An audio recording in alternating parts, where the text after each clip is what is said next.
somebody who has no problem winning the French Open and has now done it 4 times, which is unbelievable at her age, of course, is Iga Swiatek, who just crushed Jasmine Paolini. And a lot of people are like, oh, it was a terrible final, all that sort of stuff. But listen, you play who you play.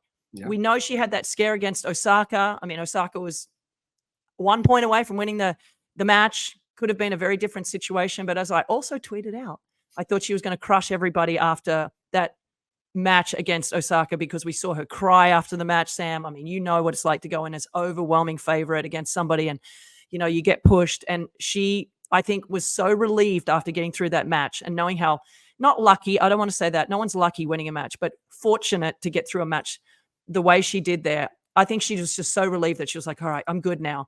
And of course, all the big hitters in the bottom half of the draw lost. Rybakina, Sabalenka, to Andreeva, to Paolini, because the matchup on clay is very different. These two players that they lost to are technically very good clay quarters. But for someone like Iga to play another clay quarter, you better have some power. And unfortunately for Paolini, she was playing herself.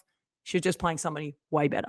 Way better. And you kind of had a little hope early. I think going into the match, everyone's like, Iga is going to crush Paolini. And then Paolini kind of holds that first game, and then Iga holds, and Paolini, I think, holds again to go up 2-1. You're like, all right, like, you know what? For a first timer in the French Open final here, like, she's come to play. And then it was off to the races for Iga, 6-2, 6-1 after that. And you just, there was nothing Jasmine could do. Iga's just better on the forehand side, on the backhand side, on the movement.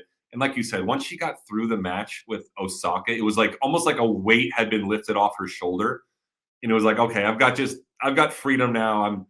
I'm not necessarily playing with house money because she's number one in the world and so dominant, but that felt like her test. She got through it. And then after that, it gave her just like that extra bit of confidence, and she rolled through the rest of the field just like you predicted after that match. I mean, somebody's got to do it. Someone's got to put themselves on the line. But exactly. on a serious note, 3 times in a row she wins this tournament. It's now the 4th time she's won it. But this is somebody who's dominating at this event. Chris Evert, of course, holds the record at the French Open and has an amazing record at the French Open. But you start talking about Iga Swiatek now. How many French Opens can she win? I mean, being number 1 seed, having all of the pressure on her shoulder coming in here, winning Madrid, winning in Rome. And when you look at the names that now she is on the list with, look at these players. I mean, these are the absolute greatest tennis players outside of Serena, who is not that great on the red clay, but certainly she won enough Grand Slams, so I'm not going to give her a hard time. But look at the players that she has now joined at the French Open, and this is the upper echelons of tennis royalty. No, it's incredible. I mean, and for her, like we were kind of talking about this off camera, what's harder, getting to the top or staying at the top? And I think it's staying at the top. The fact that Iga has done this 3 years in a row, everyone's gunning for her. It's a testament to her. But I don't think it's crazy to say that like she could have a look at 10 French Opens. I don't know what you think, but it doesn't appear right now that she's got, a competitor on this surface that's going to be challenging her year in, year out. Yeah. I mean, listen, if you go back to Rafa winning 4 or 5, you start, maybe he can get to 9, like 10. Oh, it's like crazy. The guy has 14. Okay. So is it, which is so nuts. I mean, players don't win 1 tournament, let alone 14 Grand Slams at one event.